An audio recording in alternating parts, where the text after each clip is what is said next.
অকল নুপুৰ বৰাই কৰাপ্টেড নেকি?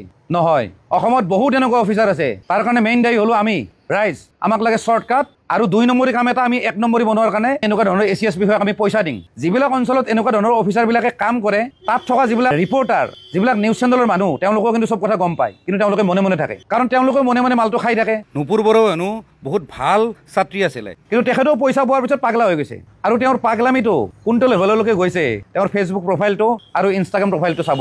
কি ধৰণৰ ফটোশ্বুট, কেনেকুৱা ধৰণৰ ড্ৰেছেদি তেওঁ ফটো দিয়ে সামাজিক মাধ্যমত। এই যোৱা 15 আগষ্টত ৰাষ্ট্ৰীয় পতাকাখন ওলোটাকে লৈছে আৰু ফটো উঠিছে। গতিকে তেওঁ মানুহগৰাকী উল্টা। আৰু নুপুৰ বৰাৰ লগত যিজনে ফচিছে, মানে সেই লাট মণ্ডলজন, সিও কম ধুৰন্ধৰ নাছিল। পইচাটোতো লুটে আৰু লগতে দুইজনে ডিস্কত ডেন্স কৰিব যায়, কিবা কেৰেক্টাৰ ঢিলাহে বুলি গানত। যিগৰাকী এচিএছ বিষয়া আছিল নুপুৰ বৰা, সবে জানে যে তেওঁ এগৰাকী কৰাপ্টেড অফিচাৰ। CM ভিজিলেন্সে তেওঁৰ বাসগৃহত ৰেড মাৰিলে আৰু অলমষ্ট 1.5 কোটিৰ পৰা 2 কোটি টকাৰ সামগ্ৰী লগতে টকা উদ্ধাৰ হৈছে। কথাটো হ'ল অকল নুপুৰ বৰাই কৰাপ্টেড নেকি?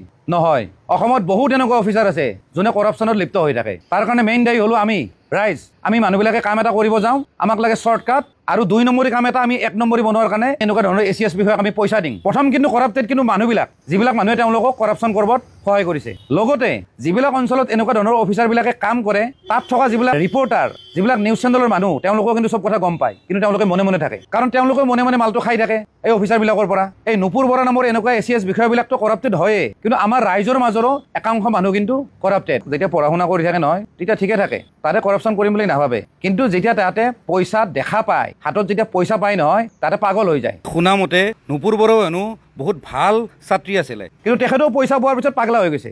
আৰু তেওঁৰ পাগলামিটো কোনটো লেভেললৈকে গৈছে, সেইটো যদি আপোনালোকে চাব খোজে নহয়, তেওঁৰ ফেচবুক প্ৰফাইলটো আৰু ইনষ্টাগ্ৰাম প্ৰফাইলটো চাব।